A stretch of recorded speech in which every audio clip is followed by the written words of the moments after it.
The boygenius signature guitar is here and it's everything I possibly could have wanted it to be. Let's talk about it. Welcome to Get Offset. My name is Emily and you are so loved, and I want you to know that. Last week, in the midst of the NAMM show, we were left with a little teaser from the boygenius Instagram account. It was a photograph of Lucy, Julian, and Phoebe fretting a Gretsch guitar with the caption simply reading, "boygenius x official Gretsch coming soon." Nearly 200,000 likes and close to 1,000 comments later, and we finally have the details. And it's exactly the kind of guitar I'd want a band with a young, largely female, largely queer audience to have. No, I'm not talking about the model specifically, I'm talking about the price.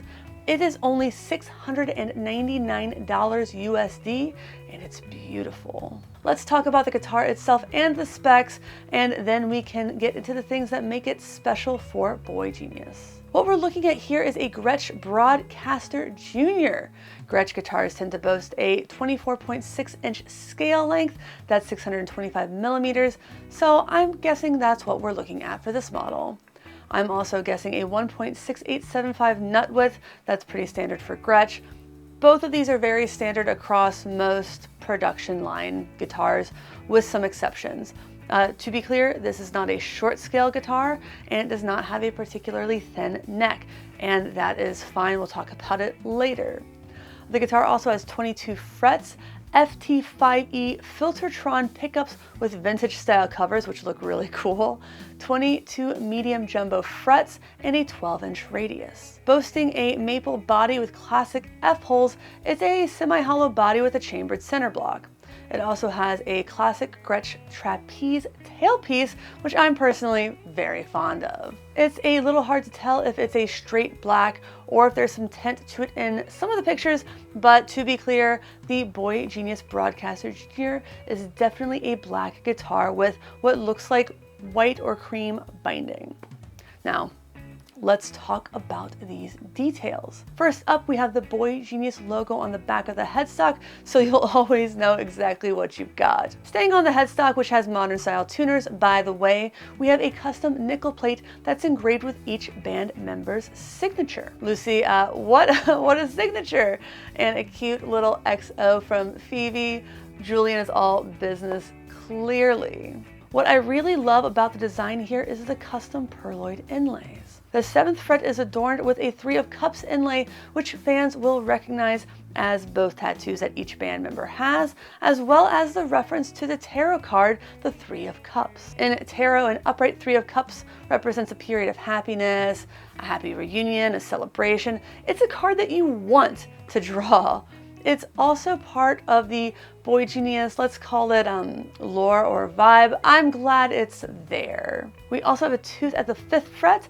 I know each member has a tattoo of a tooth, the same tooth on their hand, I believe. I think that's in reference to their song Bite the Hand, which is one of my personal favorites.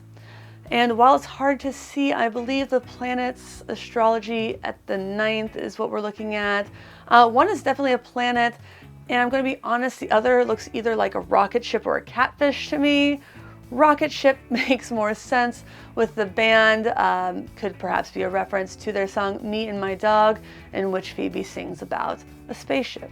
The planet looks like Saturn, and I read that all 3 members entered their Saturn return as they released their debut album, according to them.us. Them.us also says of the Saturn return, quote, timed roughly to your 27th year in astrological terms, it marks the end of your 20s when you're forced to stop engaging with yourself as a reaction to others and to decide who it is you are and what you care about.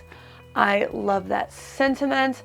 I love that guitar. I love this guitar, not just for what it is, but for what it stands for. What it is a well-priced, well-designed guitar that's both a little unique, but ultimately a classic. Its scale length and nut width are in line with the size of standard guitars. I know boygenius has a lot of smaller bodied and smaller handed fans, but the vast majority of them should have no trouble playing this, a full-sized instrument. Most importantly for the audience, I think, is that the body isn't overly large like some Gretsch guitars can be. It's still a compact little guitar, as you can see from pictures of Lucy holding it. It's a semi-hollow body with a chambered center block. And if you don't know what that means, the ultimate result is that it's extremely lightweight compared to many solid-bodied guitars. It's also not as prone to feedback as a fully hollow-bodied guitar. In my opinion, it's kind of the best of both worlds. You get resonance, depth, attack, and articulation. That's kind of just the vibe of what makes a lot of Gretsch guitars unique. I grew up playing a similar guitar. It was a Gibson, and it had a heavier center block. It wasn't chambered. And it made the guitar overall a little bit heavy. I'm really glad they went with the chambered center block here. I think that will be a great middle ground for this. The 12-inch fretboard radius is what I'm just a little iffy on, but ultimately I think it just makes the guitar more versatile and turns it into something that can really grow with you as a player. A rounder fretboard, like a classic Mustang, is easier to form bar chords up and down the neck, but a flatter fretboard is ultimately a bit better for bends. I think 12 inches is a solid middle ground for this. Okay, let's talk about the spirit of this guitar. If you know me, and you may not, you probably know that the one thing I want to see above a lot of other things is more diversity in guitar. As a woman who grew up a little too far after Lilith Fair, but before this boom of kick-ass women and femme-presenting folk absolutely killing it in music, it was kind of a tough time to be growing up playing guitar, going to guitar stores, being treated like I didn't know what I was talking about.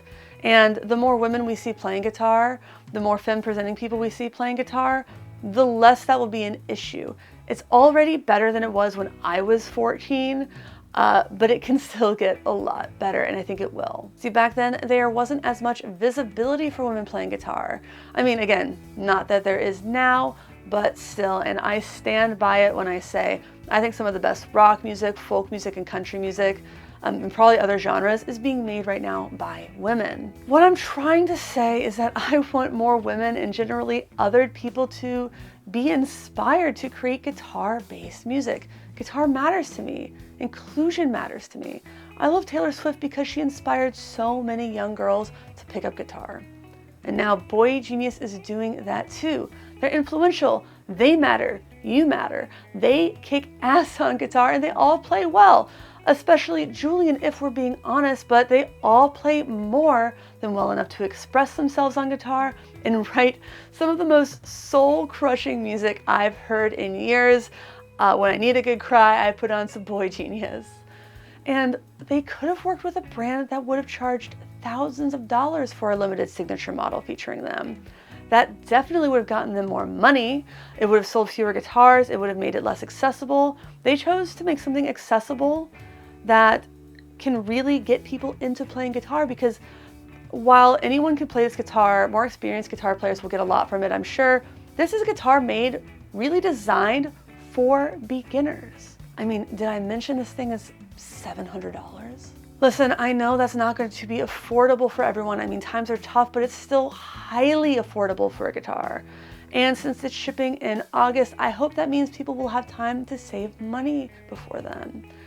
I think it looked like it was going to be about $820 after tax and shipping where I live in Washington State, Seattle. That's about 6 months to save what would be about $140 a month and get one. It's limited edition, pre-order only, limit one per buyer. I know this thing will probably still get flipped a bit after it's delivered, but I'm hoping that an extended pre-order period can curtail that some. It won't curtail all of it, but I think it'll prevent a lot of flipping. And I don't know exactly how long they'll be taking pre-orders, but hopefully it'll be up for a while. And to be clear, you will be charged when you place this order, not when the order ships. Between the pre-order period, which indicates to me they'll make as many as people want to buy, hopefully, versus having a set number that they've planned to make, and the price, I think boygenius and Gretsch are doing this the right way. boygenius has an extremely dedicated fan base, and a large one at that. This guitar is a great way to inspire their fans to pick up an instrument, which I think is a beautiful thing, regardless of the instrument. I also think that in a few years' time, we'll see some great artists who got their start by listening to boygenius and writing their first songs on this guitar. And I can't express how much I love that. The boygenius signature Gretsch Broadkaster Jr is available exclusively from the official boygenius website, link in video description. Well, thanks so much for watching. If you'd like to support this channel, please like, comment, and subscribe, and tell your favorite brands about us. We have merch at getoffsetpodcast.com/shop and a Patreon at patreon.com/getoffset. If you want to say thanks, there's a place under here to do that if you really want to. But again, my favorite way to support the channel is to like, comment, and subscribe. Thanks for listening. Thanks for understanding. Until next time, my name is Emily. Goodbye.